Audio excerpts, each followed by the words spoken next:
debate. We're now going to go to item 11, HBRIC update and funding request, because we're still waiting for Ian's guest, my understanding. Yeah, okay. Just got the chairman coming in, sorry. Your chairman's coming? Great. So that's page 45.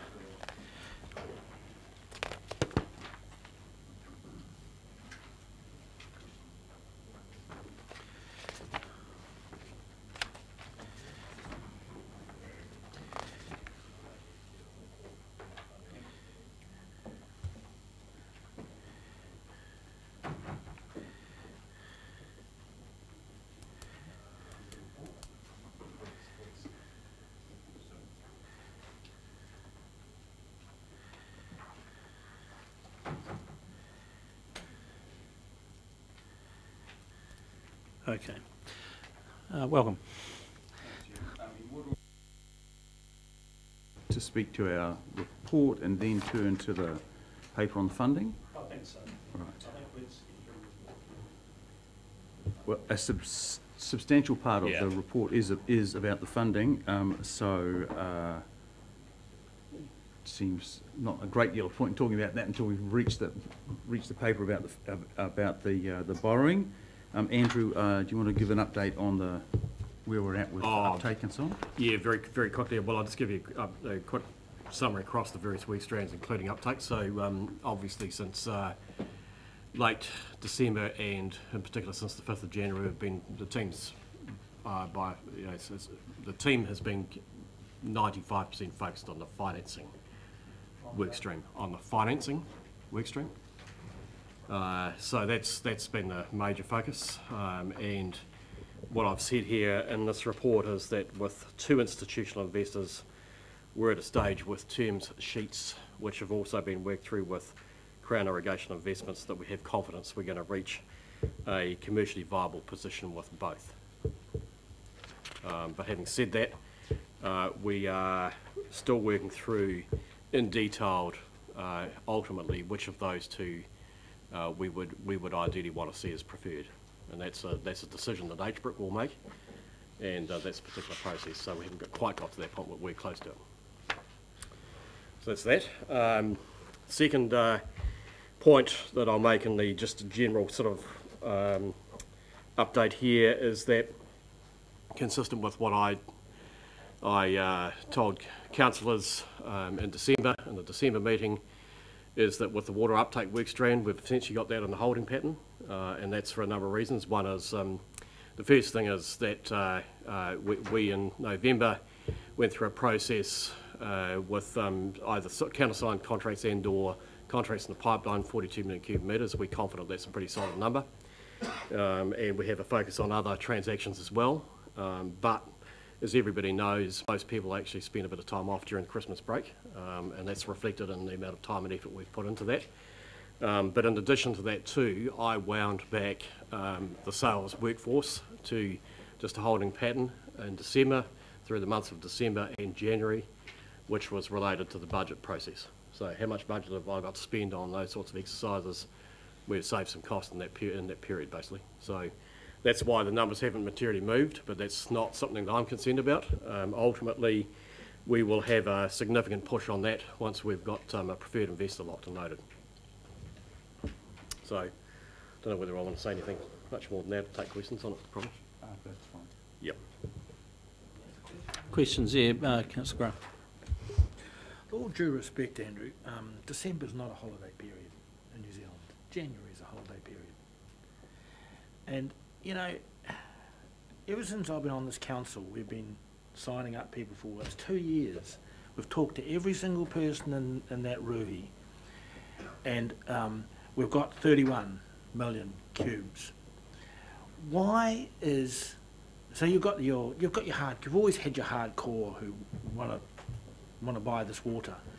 Why aren't those other cockies signing up? So, you know, if it goes on another 6 months, do we get that 10 million? Well, that's sort of been floating around there for a long time too. So I would have thought all those farmers have made their mind up now. I would have thought no one's going to change their mind. No one's going to bounce in here. So, you know, whether you're going to magically find enough to get to the 47 we need. It's not 45, by the way, which everyone keeps Oh, well, I'd disagree with your use of the word magically, Rex, for a start. It's not magical. It's quite a detailed process, but ultimately, as I've said on a number of occasions, we need to get the moving bits of this deal to stop moving. And as soon as we do that, and that's what includes preferred investor, it includes a couple of other things as well, ultimately, then once they stop moving, we can turn around to our customers and it's the deal's the deal. So the reality is, just as human behaviour works, and we're all subject to it, we all like deadlines. And one of the issues that we've had in this particular transaction is setting a firm deadline, ultimately without having moving pieces, but we're very close to that point, so there will come an end.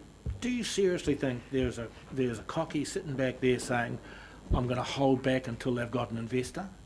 I mean, he's making a decision on his farm, and a substantial, most of the farmers in that area are saying, no, the water's too expensive, or no, I don't want it because actually I want to spend the January at Waimarama. So, Councillor Graham, we do think that many of the people who are in the 11 million cubic metres category who have got to a term sheet with us but haven't countersigned the contract that we've sent to them are indeed waiting until they hear the outcome of the judicial review, until they hear an investor being announced. You might think that's not right. We think it is. We're probably just going to have to disagree about this. Councillor Bevan. So I believe that the total command area or potential land that's available for or accessible from the dam is about 418. Oh, it's 418 individual properties. Right. Councillor Bevan.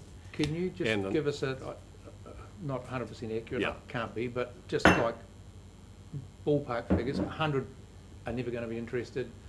80 are signed up, 20 are waiting final sign. What's just ballpark numbers? Well, put it in that 42 million cubic metres. That's around about 150 properties, okay, and so the 150 properties. of the 418. Yeah, that's correct. Okay. There's about 100. No, look, I haven't looked at the summary database for a wee while, but there's about 180 that are not progressing at this point. But we can classify that considerably further in a lot more detail. And in that, and I should note that in the 430 odd properties, that's properties from in size of 20 hectares or larger. Okay, so there's a whole heap of properties that are sitting around the 20, 30 hectares, small properties that will be late if they ever irrigate. So it's got quite a long tail. But the fundamental point is that if going back to the not progressing, if we analyse why that is, then in a large number of cases, they're either sitting there saying, we're going to transition on, we don't want to take the risk of irrigation, we're going to sell the property in 4 to 5 years, and we know these, in fact we've been through them, right? So we know who and what aspirations they do or don't have and what's driving their reaction to this particular scheme. So the point being is that ultimately, why would we want to know that, and why would any investor want to know that, is because that's fundamental around the uptake curve. We know, and we've always known, that you cannot sell or sell the entire amount of water, access to water, across the entire demographic, because it's just not the life stage or stage of business development for a lot of those parties. So we've got to get enough. We've got to then understand, will we get enough in the uptake curve, and what's going to drive that particular behaviour. So that's essentially what we're doing.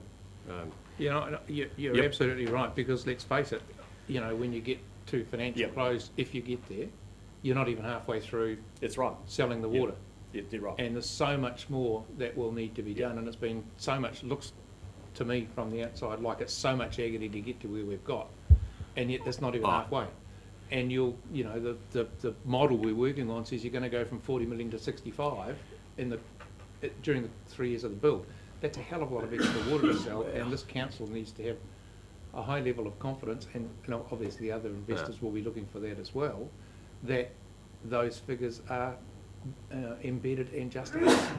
Yes, and so in that regard, for example, I've had, and I'm not going to I'm just going to give you an anecdotal comment here, but I've had those numbers and those uptake the base case uptake, the downside upcase curves reviewed by parties who've involved in irrigation schemes in the South Island, and that pattern, the pattern that we're seeing here, is very, very similar to what's happened in the South Island. And probably the closest case, not necessarily an absolute analogy of a scheme, but is Opua.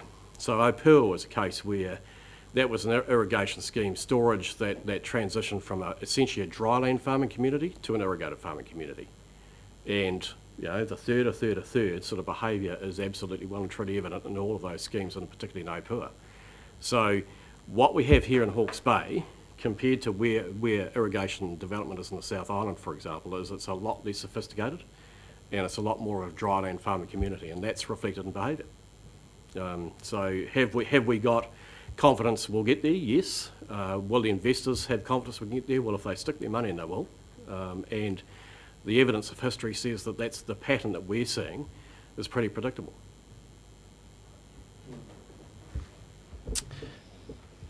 Okay. Oh, Councillor Belford. So today, what financial close date are you prepared to suggest to the public and media that are here will be achieved? Sorry? What financial close date are you presently operating under? So the date that we have said in relatively recent times is the 31st of March. We think we can possibly still do that. It'll be around there. I don't want to be held to an exact date of the 31st of March, if that's what you're asking for. We believe we have enough time to close financially, possibly with some conditions subsequent, yet to be satisfied, but with all material terms agreed around the end of the first quarter of this year or early-ish in April. That's as precise as we can be at the present time.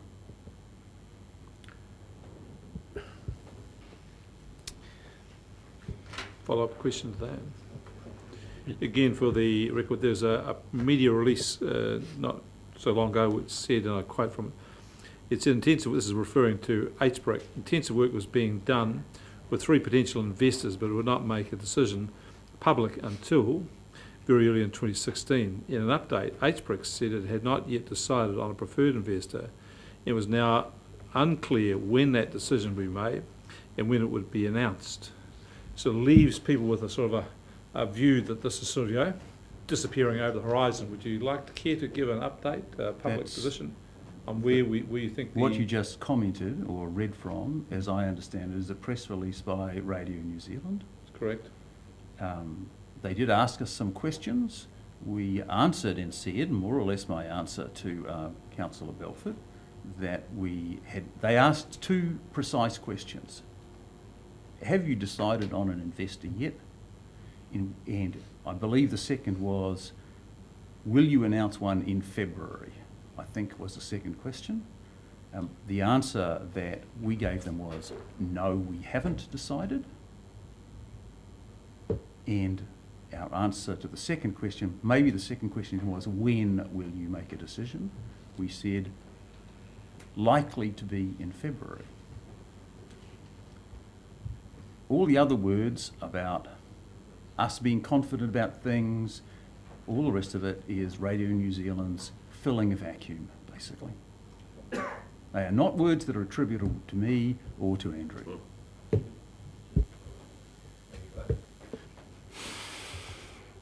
Right, let's get through your report and get into the funding, perhaps. So I think we're... Are there questions about the financial component of the report? No, financial expenditure. Before we get on to the borrowing specifically, any questions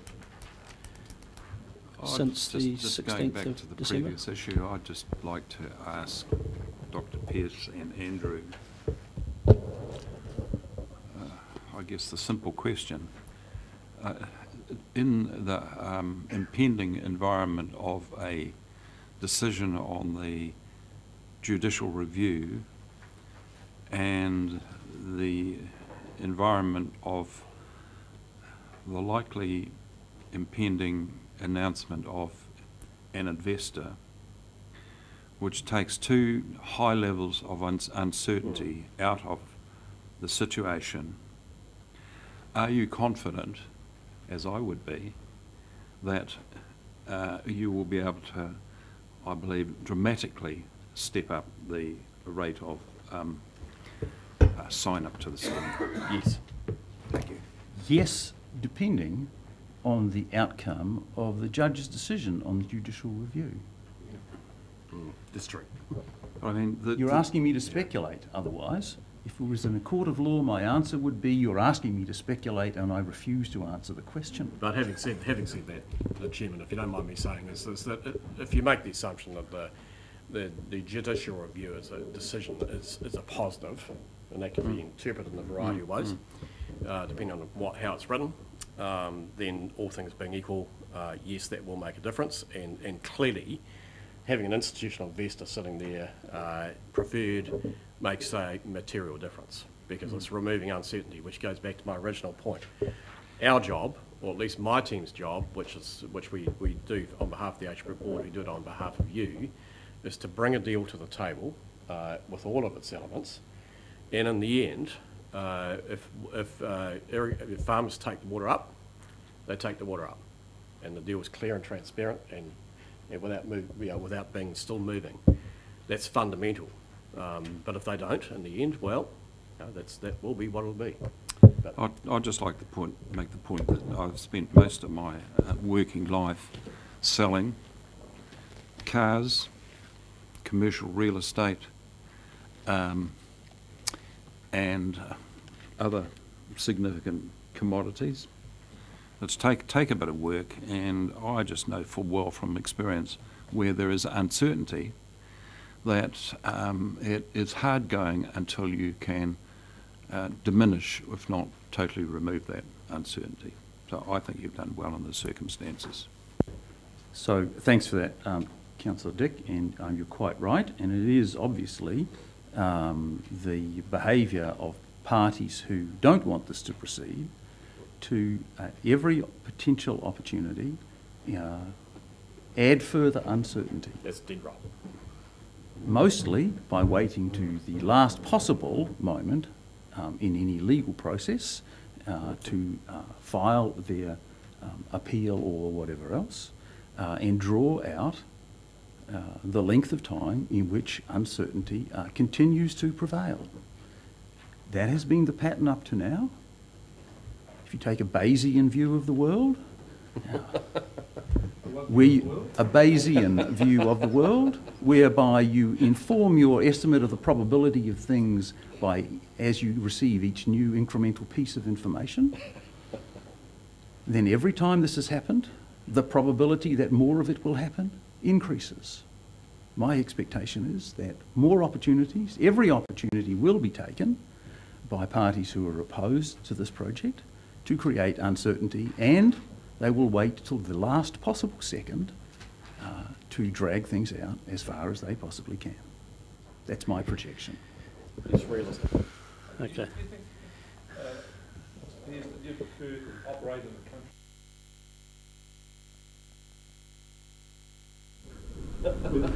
Would operating in a country where there's no Resource Management Act and no democratic rights, no courts, be more satisfactory to you?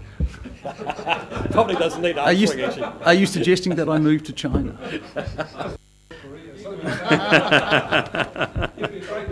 Not for quoting, but it would have been a hell of a lot easier to do this project in China, I'd say. Right. Before this gets totally out of shape. Let me just, for clarity, Chairman, point out that this is not my project. It is not HBRIC's project. It is the Regional Council's project, and I and my colleagues are doing, to the best of our possible ability, the things that you collectively have asked us to do. Thank you. Okay. So let's get back to the paper. Have we got... Oh, Councillor Bellman. Does it matter to the directors of HBRIC that this proposition could ultimately only receive 5 votes?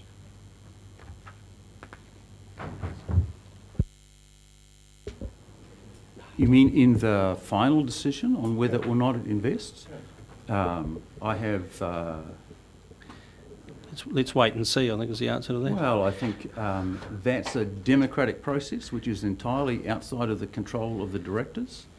And whether or not a 8-1, a 7-2, a 6-3 or a 5-4 vote is taken on it will not necessarily be anything like an accurate measure of the validity or the quality of the case that's put in front of the parties, because ultimately there's a political dimension to this decision which goes far beyond the merits of the case that's put in front of those who have to decide. So the 5-4 will be a reflection, or whatever the number is, will be a reflection on the processes around your table and not around the processes and the quality of the proposition that we have strived so hard to bring in front of you at your request. And the decision to invest was 6-3, and that's been made, other than the conditions precedent. But we're getting out of shape here, and we're getting off track. So let's get back to the financial report before we get to the decision item on a borrowing provision. So any questions in regard to HBRIC's financial reporting here, expenditure, etc.? If there is none, let's now then go to the decision item part, which is a financing request. So the request, Chairman, is relatively straightforward, although the decision-making process might not be as straightforward.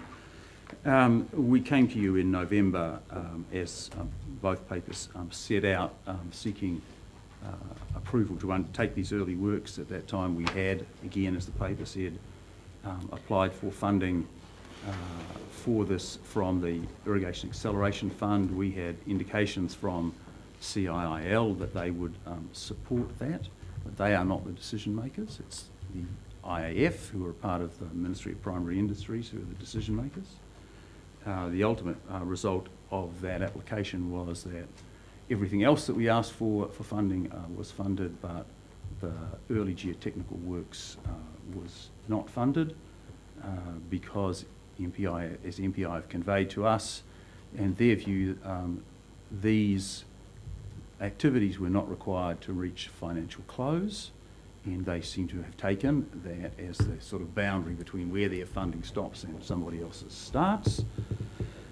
So in late December we were faced with a decision as to whether or not to commence these works. Again, as the paper says, we came to a view that we should commence them nonetheless, because without commencing them then we would be placing in jeopardy some part of the work leading up to the construction start date, and we also wanted to have a close engagement and supportive engagement with the constructor party. We made that decision in the knowledge that we would still be within our approved budget and our approved borrowing capacity by yourselves at the end of January, and that we could, the arrangements with the contractor are specifically that we can terminate if you don't approve this. It is actually within our powers to approve an increase in our own borrowing capacity, or to borrow if you like, but in earlier goes around of this discussion, we had undertaken with you that we would come back to you for approval for any borrowing that was required for the geotechnical works. So that is why we are back here today, asking for your approval. Is there anything you wanted to add to that, Andrew? Is there anything you wanted to add, Liz? Further questions, and Councillor Belford.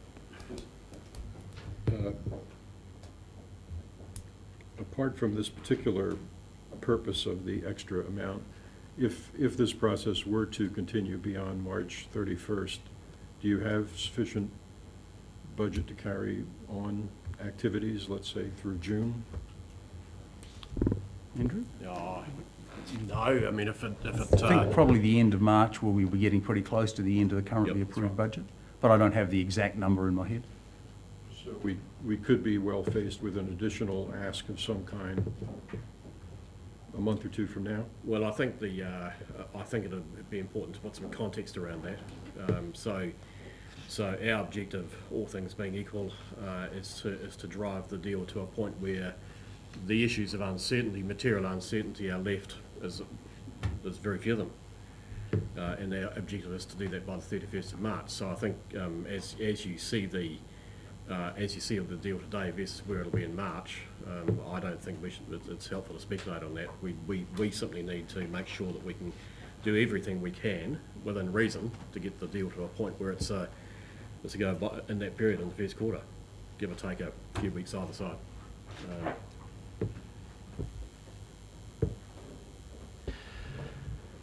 Further questions?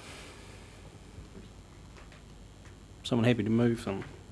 Which we have recommendations 1 through 4. Happy to move, Councillor Dick? We have a seconder for that. Councillor Scott, you wish to speak, Councillor Dick? Okay, Councillor Scott? You're reserving. Anyone not reserving? Councillor Graham. I always rely on Councillor Graham. Yeah, you can. I was quite surprised to see this because, yeah, you do, as you pointed out, Chair, that you already have a substantial facility that you can dig into for such things. I voted against that, you getting that, and I'll vote against this as well. Based on these IAF people, they're experts in this sort of thing, and I'm not. They're saying that it's the funds aren't required to achieve financial close, and I'm tending to agree with them based on their expertise in these subjects. What worries me is that we just creep here. This council has a deal with the Hawke's Bay public that they will not issue any capital until the 4 conditions precedent are met. But we seem to creep on that deal with the public. And I think this is just another creep. I would like to see you achieve those objectives, and you come to this council and say all these objectives are achieved as agreed 2 years ago. I think we must be about into the 5th or 6th financial close. Matter of fact, definition of that keeps changing. Before we agree with any extra money. So that was my position a year ago, that was my position 2 years ago, and it's my position now. Thank you. Other speakers? Mover, do you wish to speak? Oh, okay. If we got that far.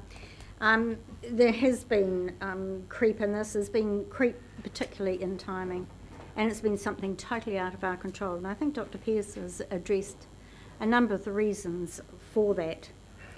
We've got to a stage now where we have worked through some of the conditions precedent, and being able to work through the fixed price actually means a timetable for that. And anything that actually shifts that again puts that at risk.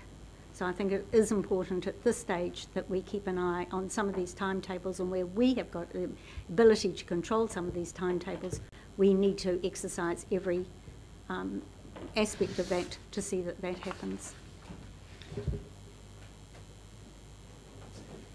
Councillor Bevan. Thank you, Chair.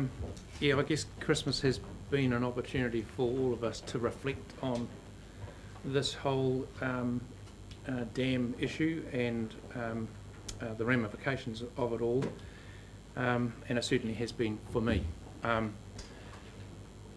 The MPI decision, as you've reflected in this paper, to pay part but not all of the money that you sought from them, probably has for me crystallised a quite significant issue which has been touched on by Councillor Graham, and it's basically that the extra funding that MPI refused to put forward is actually in effect to start the construction phase of this process in advance of the 4 conditions precedent being met.